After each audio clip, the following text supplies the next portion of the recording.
అందరికీ నమస్కారం. చాలామందికి సోషల్ మీడియా పిచ్చి ఉంటుంది.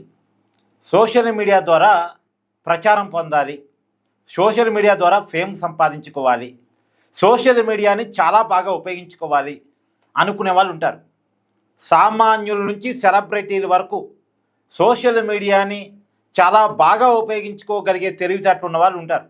For example Ram Gopal Varma social మీడియాని చాలా బాగా ఉపయోగించుకుంటాడు. తన సినిమాని రూపాయి ఖర్చు లేకుండా ప్రమోట్ చేసుకుంటాడు. ఆ సినిమాకు సంబంధించి ఏదో ఒక కాంట్రవర్సీ లేవనెత్తాడు.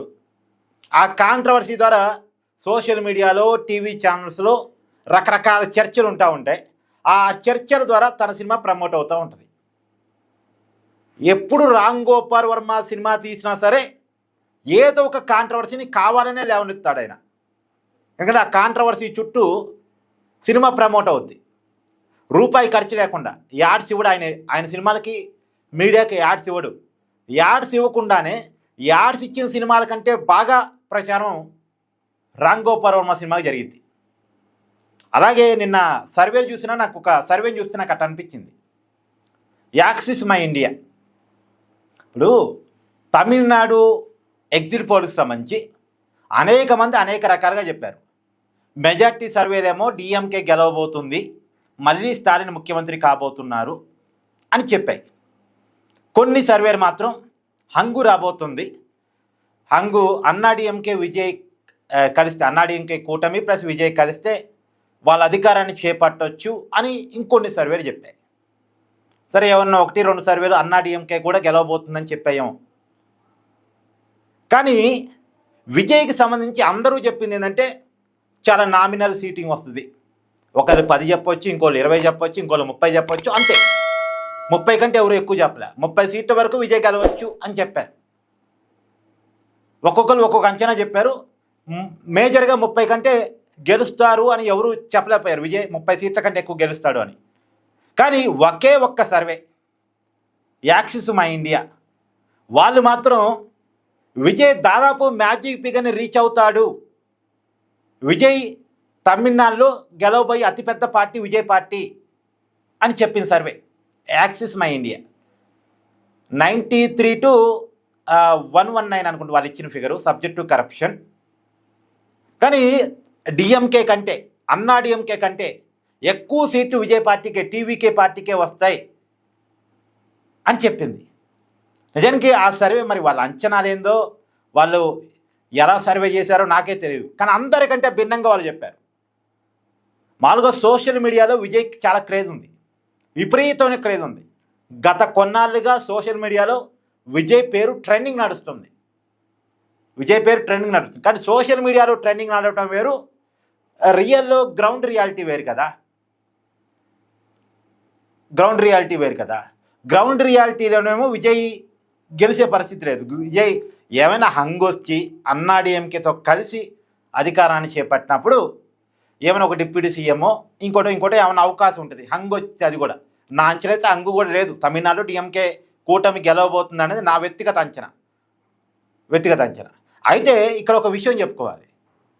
ఇప్పుడు మనం ఒకరు గెలవాలని కోరుకోవటం వేరు, అక్కడ రియాలిటీని ప్రజెంట్ చేయటం వేరు. ఇప్పుడు నాకు తమిళనాడులో ఒక పార్టీ గెలవాలని కానీ ఇంకో పార్టీ ఓడిపోవాలని కానీ మనసులో ఏమీ లేదు. కానీ బెంగాల్కి వచ్చేసరికి మాత్రం తృణమూల్ కాంగ్రెస్ ఓడిపోవాలని పర్సనల్గా ఉంది. అయినా సరే నా పర్సనల్ కోరికని నేను ప్రజెంటేషన్లో చెప్పను. నా అభిప్రాయంగా తృణమూల్ కాంగ్రెస్ ఓడిపోతే బాగుంటుందని చెప్తాను తప్ప తృణమూల్ కాంగ్రెస్ ఓడిపోతుందని చెప్పాను. ఎందుకంటే ఓడిపోతుంది అని నేను చెప్పాను అనుకోండి, రేపు గెలిచింది అనుకోండి, అంచనా సరిగా వేయనట్టేగా లెక్క.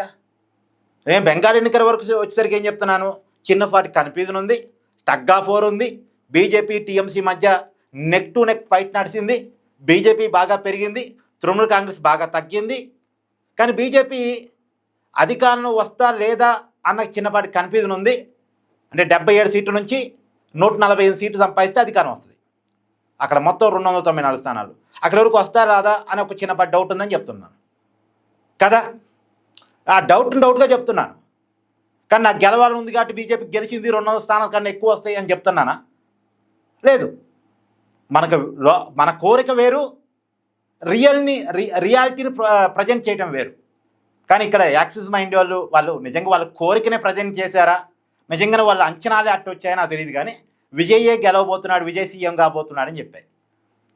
మొత్తం అక్కడ 234 స్థానాలు ఉన్నాయి తమిళనాడు. 118 స్థానాలు మ్యాజీ ఫిగర్. 118 స్థానాలకు ఎవరు రీచ్ అయితే వాళ్ళదే అధికారం. 118 స్థానాలకు దగ్గరగా కానీ లేదా 118 స్థానాలకు రీచ్ కావడం కానీ జరిగిద్ది. విజయ్ మ్యాజీ ఫిగర్ దాదాపు దగ్గరగా వచ్చేస్తాడు, అతిపెద్ద పార్టీగా అవతరిస్తాడు, విజయే తమిళనాడు కాబోయే సీఎం అని యాక్సిస్ మై ఇండియా వాళ్ళు తేల్చి చెప్పారు. అయితే యాక్సిస్ మై ఇండియా వాళ్ళ గురించి మీకు ఇంకొక విషయం కూడా చెప్పాలి. పోయినసారి కూడా ఎన్నికల సర్వేలు ఎగ్జిట్ పోల్స్ ఇచ్చిన తర్వాత వాళ్ళ సర్వే తప్పింది. వాళ్ళ సర్వే తప్పితే నేషనల్ మీడియాలో ఏకంగా ఏడ్చాడు ఆయన. ఒక నేషనల్ మీడియా ఛానల్ లైవ్లో ఏడ్చాడు, కింద పడి పొల్లి ఏడ్చాడు. అప్పట్లో ఆ వీడియో పెద్ద ఎత్తున వైరల్ అయింది. అంటే ఇతను సోషల్ మీడియా ఫేమ్ కోసం ఇలా చేస్తున్నాడా, సోషల్ మీడియా ప్రచారం కోసం ఇలా చేస్తున్నాడా నాకే తెలియదు. పోయినసారి అయితే ఆయన సర్వే అంచనా తప్పితే లైవ్లో ఏడిసి, అది కూడా మామూలుగా ఏదో కన్నీరు పెట్టుకోవడం కాదు, కింద పడి పొల్లి ఏడ్చాడు. ఏదో అనుకోకుండా కన్నీరు రావటం తుడుచుకోవటం కాదు, కింద పడి పొల్లి ఏడ్చాడు.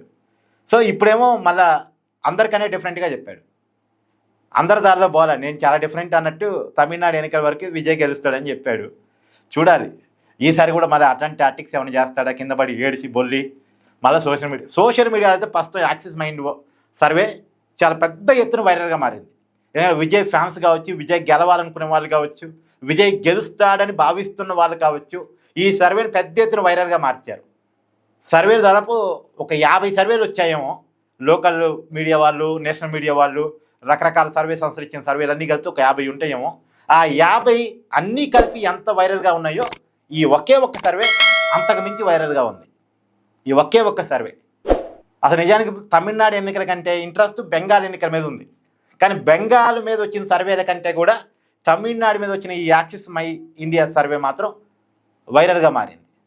సో యాక్సిస్ మై ఇండియా చెప్తున్నటువంటి అంచనా విజయే గెలవబోతున్నాడు, విజయే సీఎం కాబోతున్నాడు అనేటువంటి అంచనా మీద మీ అభిప్రాయాన్ని కామెంట్ చేయండి. Thank you.